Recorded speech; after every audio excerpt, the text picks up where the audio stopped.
അല്ല വക്കീലെ, ഇപ്പൊ അമ്മ പറഞ്ഞിട്ടല്ലേ അബോർഷൻ ചെയ്യുന്നത്. അപ്പോ അതെങ്ങനെ പെട്ടെന്ന് ഡിവോഴ്സ് കിട്ടാൻ സഹായിക്കും? ആര് പറഞ്ഞു അമ്മ പറഞ്ഞിട്ട് ആവണി അബോർട്ട് ചെയ്തെന്ന്? അമ്മ ഞങ്ങളുടെ മുന്നിൽ വെച്ചല്ലേ പറഞ്ഞത്? അങ്ങനെ ഒരു സംഭവമേ നടന്നിട്ടില്ല. ആവണി ഗർഭിണിയായി, അതവൾ ആരും അറിയാതെ അബോർട്ട് ചെയ്തു. മോഹൻ അതൊരു സുഹൃത്ത് വഴി അറിഞ്ഞു. മോഹൻ ഇതിന്റെ സത്യാവസ്ഥ അന്വേഷിച്ചപ്പോൾ ആവണി അബോർട്ട് ചെയ്തു എന്ന് സ്ഥിരീകരിച്ചു. ഇതിലെവിടെയാണ് അമ്മ ആവണിയോട് പറഞ്ഞത്? അമ്മ ആവണിയോട് പറഞ്ഞിട്ടില്ല. മനസ്സിലായോ അർജുന്? മനസ്സിലായി വക്കീലെ. മോഹനേട്ടനെ എന്നെയും എല്ലാവരുടെയും മുന്നിൽ വെച്ച് പലതവണ നാണം കെടുത്തിയത് അവര്. മോഹനേട്ടനെ പൂട്ടിയിട്ട് പരീക്ഷയ്ക്ക് പോയതാ. കോടതി മുറിയിൽ അവരെയും അതുപോലെ നാണം കെടുത്തണം വക്കീലെ. കേസ് തുടങ്ങുമ്പോ 5 കോടതിയിലോട്ട് പോരെ, എന്നിട്ട് കണ്ടോ. എന്തായാലും ഞാൻ വരും വക്കീലെ. വക്കീലെ, നിങ്ങൾ ഫ്രീ ആണോ? ഫ്രീ ആണ്. എന്നാന്ന് കൂടിയാലോ? കൂടാ. ആവണിയും സുധയും ഹോസ്പിറ്റലിൽ പോയിരിക്കുക. നമുക്ക് വീട്ടിൽ തന്നെ ആവാം. അഞ്ജു, സുധ ആവണിയെ കൊണ്ടുവിടാൻ വരുമ്പോൾ ഒന്ന് വിളിച്ചേക്കണേ. ഞാൻ വിളിച്ചോളാം വക്കീലെ. എന്നാ വാ മോന, നമുക്കിറങ്ങാം. കേസിൻ്റെ കുറച്ച് കാര്യങ്ങൾ സംസാരിക്കാനുണ്ട്. ആ, എന്നാ ഞാൻ പോയി ഡ്രസ്സ് മാറിയിട്ട് വരാം.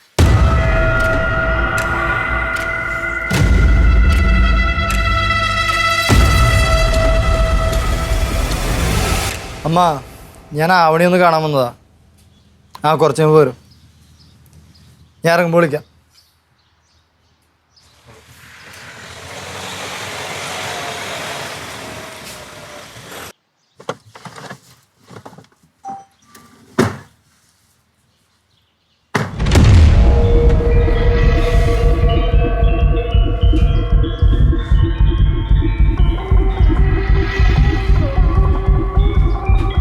ഓ, കൂടിക്കാഴ്ചക്ക് സ്ഥലം ഒരുക്കി കൊടുക്കലാണ് അപ്പോഴത്തെ സുധാമണിയുടെ പരിപാടി. ഞങ്ങളുടെ നാട്ടിലൊക്കെ പേര് വേറെ ഇതിനൊക്കെ പറയാം. മര്യാദക്ക് സംസാരിച്ചില്ലെങ്കിൽ ചെപ്പക്കൊട്ടി ഞാൻ അടിച്ചു പൊട്ടിക്കും. അല്ലെങ്കിലും തന്റെ നാട്ടിൽ എന്തിനാണ് നല്ലത് പറയുന്നത്? നിങ്ങൾ ഹോസ്പിറ്റലിൽ പോകണമെന്നുകൊണ്ട് പോയില്ലേ? പോവാൻ തന്നെ ഇറങ്ങിയതാ വക്കീലെ. പിന്നെ വക്കീലിനെ ഒന്ന് കണ്ടിട്ട് പോവാന്ന് വിചാരിച്ചു. ഓ, കേസ് പിൻവലിക്കാൻ നിങ്ങളോട് പറയാൻ വന്നായിരിക്കും വക്കീലെ. ഞാനത് വക്കീലിനോട് പറയാമെന്നാണ് ആദ്യം വിചാരിച്ചത്. ഇതിപ്പോൾ ഇങ്ങേരൂടെ ഉള്ള സ്ഥിതിക്ക് എല്ലാവരോടും കൂടെ പറയാം. എൻ്റെ വയറ്റി വളരുന്ന കുഞ്ഞ് ഇങ്ങേരുടെ അല്ലെന്നാണ് ഇങ്ങേരും ഇങ്ങേരുടെ അമ്മയൊക്കെ പറയുന്നത്. അത് അമ്മക്ക് മനസ്സിലായോണ്ടാടി ഇതിനെ ഇല്ലാണ്ടാക്കാൻ പറഞ്ഞത്. എന്നാൽ ആ ഒരു സംശയം അങ്ങ് തീർക്കാമെന്ന് ഞാനും കരുതി. ആദ്യം ഞാൻ വിചാരിച്ചത് എനിക്കതിൻ്റെ ആവശ്യമൊന്നുമില്ല, സത്യം തെളിഞ്ഞോളൂ എന്നാ. പക്ഷെ എൻ്റെ കെട്ടിയോൻ ഇത്രയും വിഷമൊന്നും എനിക്ക് അറിയില്ലായിരുന്നു. അതുകൊണ്ട് ഒരു DNA ടെസ്റ്റ് നടത്താൻ ഞാൻ അങ്ങ് തീരുമാനിച്ചു.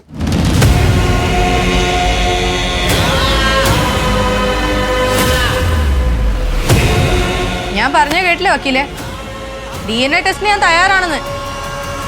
നിങ്ങളുടെ കക്ഷിയോട് പറ ടെസ്റ്റിന് തയ്യാറാവാൻ. ആ സംശയം അങ്ങ് തീരട്ടെ.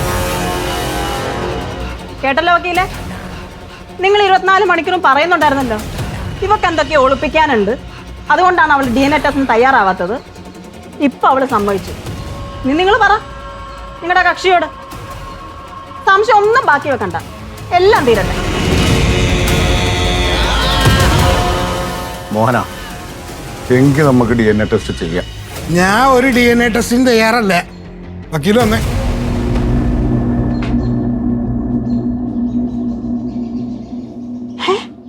ഇയാൾക്കിപ്പോ സത്യം ഒന്നും അറിയണ്ടേ? വെയിറ്റ് ചേച്ചി, ഇത് എവിടെ വരെ പോകുമെന്ന് നോക്കട്ടെ.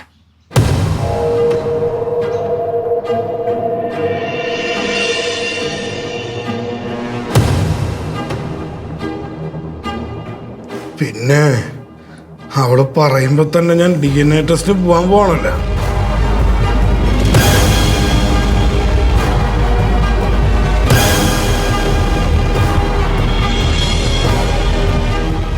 താൻ ഒരു ടെസ്റ്റിനും പോകണ്ട. ഇത് തന്നെ കബളിപ്പിക്കാൻ അവൾ ചെയ്യുന്നത്. മനസ്സിലായില്ലല്ലോ വക്കീലെ.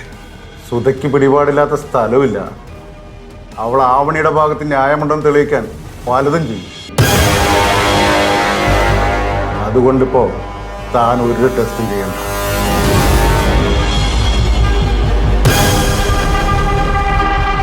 ഇനി താൻ DNA ടെസ്റ്റിന് തയ്യാറായാൽ അത് തൻ്റെ കുഞ്ഞല്ലെങ്കിൽ പോലും ഏത് വിധേനയും അത് തൻ്റെ കുഞ്ഞാണെന്ന് വരുത്തി തീർക്കാനുള്ള പിടിപാട് സുധയ്ക്കുണ്ട്.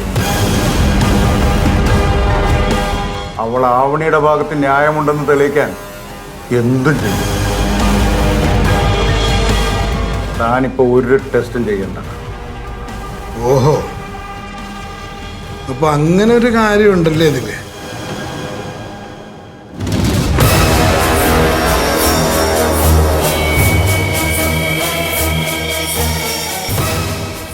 വക്കീലേ, ഇനി ഈ കൊച്ച് എൻ്റേതാണെങ്കിൽ തന്നെ എനിക്ക് ഈ കുഞ്ഞിനെ വേണ്ട. Rega, rega, maga.